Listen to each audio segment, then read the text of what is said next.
Hello বন্ধুরা, আমি মৌ মাল্টিফ্লেভার চ্যানেলে আমি তোমাদেরকে আবার একবার অনেক অনেক স্বাগত জানাই। আশা করি তোমরা সকলে ভালো আছো। প্রতিদিনের মতন আমি আবার একটা নতুন ভিডিও নিয়ে চলে এসেছি। আর আজকের ভিডিওটা একটু অন্যরকম। আজকে আমি প্রথমেই তোমাদের সাথে একটা মিরর পেন্টিং দিয়ে শুরু করব। আশা করব তোমাদেরকে এই সিম্পল মিরর পেন্টিংটা খুব ভালো লাগবে। এখানে দেখো আমি ইয়ারবাড ইউজ করেছি আর ফেব্রিক কালার। খুব সিম্পলভাবে কিন্তু আমি এখানে মিরর পেন্টিংটা করে নিচ্ছি। তোমরা কিন্তু ইজিলি এইভাবে মিরর পেন্টিং করে তোমরা নিজেদের ড্রয়িং রুম বা হল রুম ওইগুলো কিন্তু সাজিয়ে নিতে পারো। এটা করতে কিন্তু বিশেষ কোনো সময়ও লাগে না আর এমন কিছু খরচাও হয় না। আমি খুব সহজে তোমাদের সাথে শেয়ার করি কিভাবে আমরা নিজের ঘরটাকে সুন্দর করে সাজিয়ে রাখতে পারি। তো তার জন্য ছোট ছোট টিপসগুলো আমি তোমাদের সাথে শেয়ার করি। আমি এখানে রেড, অরেঞ্জ আর হোয়াইট কালারের ফ্লাওয়ার বানাবার জন্য ফেব্রিক কালার ইউজ করছি। আর আমি একটা সিলভার কালারের ফেব্রিক কালারটা নিয়ে নিয়েছি। তো খুব সিম্পলভাবে দেখো ইজিলি আমি একটা ব্রাশ দিয়ে কোনো এর মধ্যে প্রথম থেকে পেন্সিল দিয়ে করার কোনো দরকার নেই। এইভাবে ব্রাশ দিয়ে তোমরা ইজিলি কিন্তু বানিয়ে নিতে পারো। তারপরে একটু সামান্য আমি পাতা বানিয়ে দিলাম। তো একটা সিম্পল মিরর দেখো কত সুন্দর লাগবে দেখতে। তোমরা তোমাদের পছন্দ মতন মিররের ডিজাইন করে নিতে পারো। আমি তো শুধু তোমাদেরকে একটা দেখালাম যে এইভাবে তোমরা কিন্তু করতে পারো। যদি তোমাদেরকে এরকমভাবে ভালো লাগে তো করে দেখো। চলো নেক্সট টিপসে চলে আসি। এই রসুন ছাড়ানো হচ্ছে সব থেকে হেডেকের কথা। তোমরা যখনই রান্না করতে যাবে, আমি তো আগেই ভয় পাই বাবারে এত রসুন ছাড়াতে হবে, তাতে নখগুলো কিন্তু খুব তাড়াতাড়ি খারাপ হয়ে যায় আর খুব ব্যথা করে। তো আমি কি করছি দেখো, একটা তাওয়া গরম করে এখানে রসুনের কোয়াগুলো ছাড়িয়ে নিয়ে নিয়েছি। এটাকে খুব একটা বেশি গরম করব না, জাস্ট একটু হালকা হিট দেবো। তো তাহলেই দেখবে রসুনের খোলাগুলো কিন্তু ইজিলি খুলে যাচ্ছে। আর এটা খুবই সহজ করা, আর এতে কিন্তু নিমেষেই তোমরা অনেক রসুন একসাথে পরিষ্কার করে নিতে পারবে। তো দেখো এইভাবে আমি হালকা করে দেখো এইভাবে খুলছি, দেখো নিজে নিজেই খোসাটা কিন্তু ইজিলি ছেড়ে যাচ্ছে। তো এইভাবে দেখো অনেক রসুন আমরা একসাথে ক্লিন করে রেখে দিতে পারি। আর এটা করতে কিন্তু খুব একটা বেশি সময় লাগবে না। দেখো নিমিষের মধ্যে কিন্তু অনেক রসুন আমি ছাড়িয়ে নিয়েছি।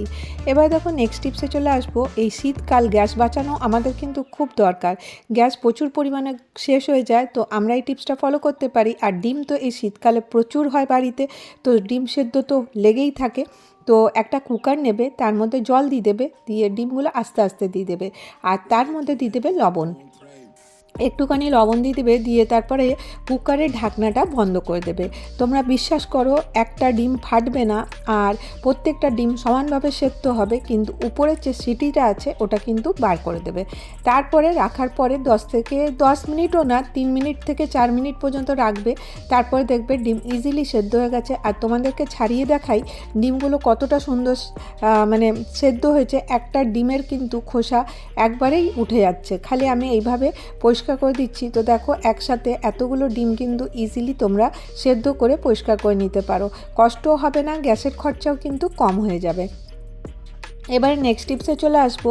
এই আলু, এখন নতুন আলু, আর আমরা যখনই পিলার দিয়ে পরিষ্কার করি আলুটা, তো দেখবে এর মধ্যে অনেকটা অংশ বেরিয়ে আসে। তার জন্য আমি কি করি, প্রথমে আলুটাকে ভালো করে একটুখানি ভিজিয়ে নিই, দিয়ে হালকা একটু বয়েল করি, জাস্ট একটু গরম করি। তারপরে দেখো এইভাবে একটা জালি দিয়ে এইভাবে ঘষা দিই।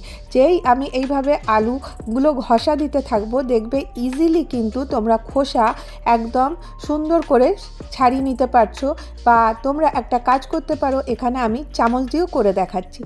এটা নরম হওয়ার কারণে তোমরা দেখবে ইজিলি কিন্তু চামচ দিয়েও এর খোসাগুলো কিন্তু ছাড়িয়ে নিতে পারছি। তো দেখো আমি আলু পরিষ্কার করে নিয়ে চলে আসলাম। এবারে নেক্সট টিপসে, কাঁচা লঙ্কা আমরা যখন বাজার থেকে আনি অনেকটা পরিমাণে এনে থাকি। তো এবারে কাঁচা লঙ্কাগুলো আমরা অনেকভাবে স্টোর করে রাখতে পারি। তো আমি তোমাদের সাথে শেয়ার করি আমি কিভাবে করি। আর এই কাঁচা লঙ্কার যে বোটাগুলো আছে ওইগুলো কি করি, আমরা ফেলে দিই।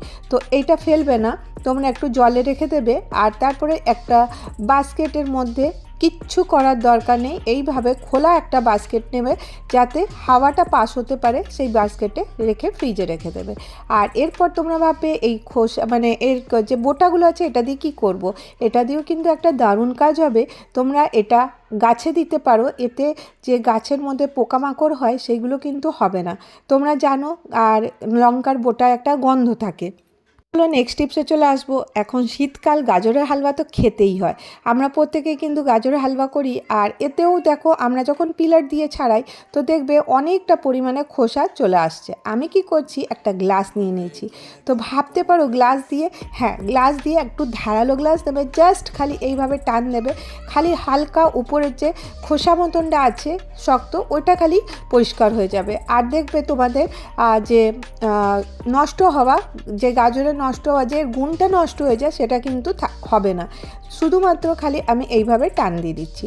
তো দেখো একসাথে তোমরা কিলো কিলো গাজর কিন্তু পরিষ্কার করে নিতে পারো। ছোট্ট ছোট্ট টিপসগুলো যদি আমরা ফলো করি তো আমাদের যে গৃহিণীদের সময়টাও কিন্তু বেঁচে যায়, আর তার সাথে সবথেকে বড় কথা আমাদের টাকাও বাঁচে। তো দেখো এইভাবে আমি গাজরগুলো সব পরিষ্কার করে নিলাম। তো তোমরা এইভাবে গাজর পরিষ্কার করে নেবে। এবার নেক্সট টিপসে চলে আসবো।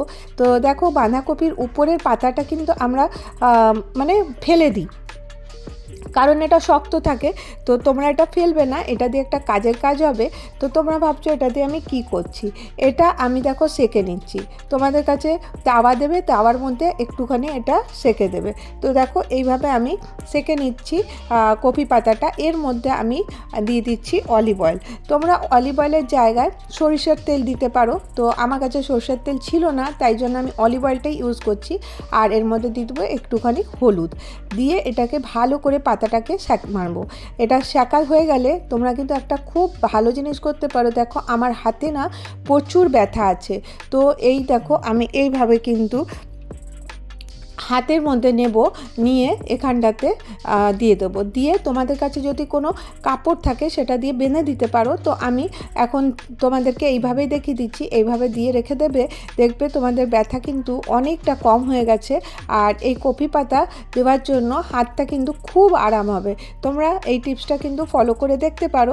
যদি তোমাদের ভালো লাগে তো তোমরা একটা করে কমেন্ট করো যে তোমরা উপকার পাচ্ছ কি না। এবার নেক্সট টিপসে চলে আসবো। মধু শীতকালে আমরা রেগুলার ইউজ করি। এরপরে মধুতে কী হয়, যখনই আমরা মধুতে চামচটা ঢুকাই তখনই কী হয়, মধুটা চামচের মধ্যে অনেকখানি মধু লেগে থাকে। তাতে কি হয়, মধুর ওয়েস্টটা কিন্তু অনেকটা হয়ে যায়। তো তোমরা এই টিপসটা ফলো করতে পারো। আমি এখানে একটুখানি অয়েল নিয়ে নিচ্ছি, যে কোনো কুকিং অয়েল তোমরা নিয়ে নেবে, জাস্ট খালি এইভাবে লাগিয়ে দেবে। এই অয়েলটা লাগিয়ে দেওয়ার পরে তোমরা দেখো এইভাবে আমি মধুটা বার করছি। তো দেখবে এই মধুটা তো বার করে তোমাদেরকে ঢেলে দেখাই। দেখো একটুও মধু কিন্তু এই চামচে লেগে নেই। এই ছোট্ট একটা টিপস কিন্তু আমাদের অনেকটা উপকার করবে। দেখো চামচটা নোংরাও হলো না, আর মধুও কিন্তু ওয়েস্ট হলো না।